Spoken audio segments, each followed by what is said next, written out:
বলিউডৰ শাহৰুখ খান ষ্টাইলত বোৱাৰী দেখিলে ৰোমান্টিক হৈ পৰে জিতু অৱশেষত বৈধ প্ৰেমেৰে জিকিব নোৱাৰিলেও অবৈধ প্ৰেমত জিকিল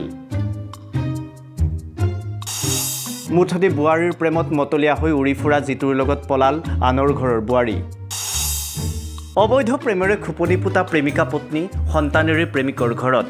যুৱতী বোৱাৰী দেখিলেই চকু ফুৰাই ৰোমান্টিক সাউণ্ডেৰে বলিয়া কৰা জিতু দাস সঁচাকৈ ৰোমান্টিক কাহিনী কচুৱাৰ লুটুমাৰীৰ মাটি খোলাৰ অবৈধ প্ৰেমৰ বাবে দুয়ে অৱশেষত পলাল নিজ শাহুৱেক আৰু জ্যেষ্ঠ ভাতৃৰ পুত্ৰ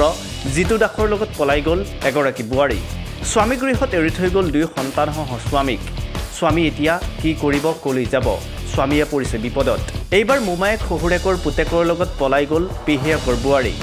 দুগৰাকীকৈ বিবাহ কৰোৱাৰ পাছতো অবৈধ প্ৰেমিকৰ সৈতে ৰাওনা হ'ল এইগৰাকী বোৱাৰী পৰকীয়া প্ৰেমে তছনছ কৰি পেলালে সকলো ভাঙিলে বহু লোকৰ সুখৰ সংসাৰ ৰাজ্যত এতিয়া তেনে ঘটনা ক্ৰমাৎ বৃদ্ধি পাইছে এইবাৰ ঘটনা সংঘটিত হৈছে কচুৱাৰ লুটুমাৰী মাটিখোলাত আজিৰে পৰাই 4-5 দিন পূৰ্বেই পিতৃ ঘৰলৈ যাওঁ বুলি ওলাই গৈছিল বোৱাৰীগৰাকী তাকো স্বামীৰ মোমায়েকৰ পুতেকৰ লগত পূৰ্বে দুগৰাকীকৈ অনা জিতু দাস নামৰ যুৱকজনৰ সৈতে পলাল জিতুৰ পেহীয়েকৰ বোৱাৰীয়েক অৰ্থাৎ দিগম্বৰ দাসৰ পত্নী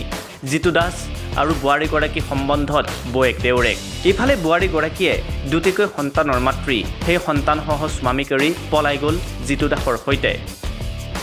তাৰ পিছতে স্বামী গৃহত লাগিল হাহাকাৰ কলৈ গ'ল বোৱাৰী কাৰ লগত পলাল এনেবোৰ বহু প্ৰশ্ন সকলোৱে সকলো কথা গমেই পালে উল্লেখ্য যে ঘটনা সংঘটিত কৰাৰ পাছতে এতিয়া স্থানীয় ৰাইজে ৰাজহুৱাভাৱে মেল মিটিং আয়োজন কৰি জিতু দাসৰ লগতে পৰিয়ালটোক এঘৰীয়া কৰাৰ সিদ্ধান্ত গ্ৰহণ কৰাৰ উপৰিও দুই পৰকীয়া স্বামী স্ত্ৰীক গাঁৱত প্ৰৱেশ নিষিদ্ধ কৰিছে বোৱাৰী এজনীয়ে নিজৰ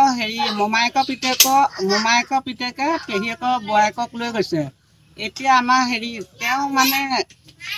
এদিন নহয় এজন নহয় দুজন নহয় তিনিজন আনিছে আনি পেলাই খেদি দি এতিয়া ৰূপেশ্বৰ পিতেকে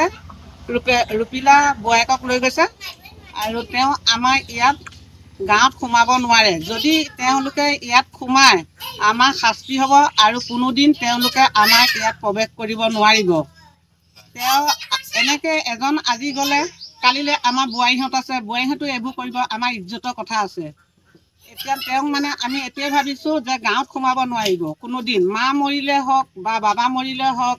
বা ভাই ককাই মৰিলে হওক তেওঁ আহিলে আমি গোটেই মহিলা কমিটিয়ে তেওঁক আমি শাস্তি দিয়া হ'ব পকত মোমায়েকৰ পিতেক আৰু পেহীয়েকৰ বোৱায়েক আছিলে এতিয়া আমাৰ চাবলৈ গ'লে এইটো আমাৰ ধৰ্মত নাই তেওঁ যিখিনি আমাৰ নিয়ম কৰিছে আমাৰ বোৱাৰীহঁতো বা আমাৰো এটা ভয় এটা কথা আছে তেওঁ কথাখিনি মানে ভাবি চিন্তি চাবলগীয়া হৈছে এয়া লুটুমাৰী মাটি খোলা ল'ৰাজনৰ ঘৰ মাটি খোলা বোৱাৰীগৰাকীৰ ঘৰ মাটি খোলা এতিয়া আমি সিদ্ধান্ত লৈছোঁ আমাৰ ৰাইজে তেওঁলোকক এঘৰীয়া কৰি থৈছে আৰু ৰাইজে যদি আহে কোনোদিন গধুৰ শাস্তি দিব গোটেই আমাৰ পুৰুষ মহিলা গোটেইখিনি আহি তেওঁলোকক শাস্তি দিব আৰু গাঁৱত সোমাব নোৱাৰিব news desk rising north east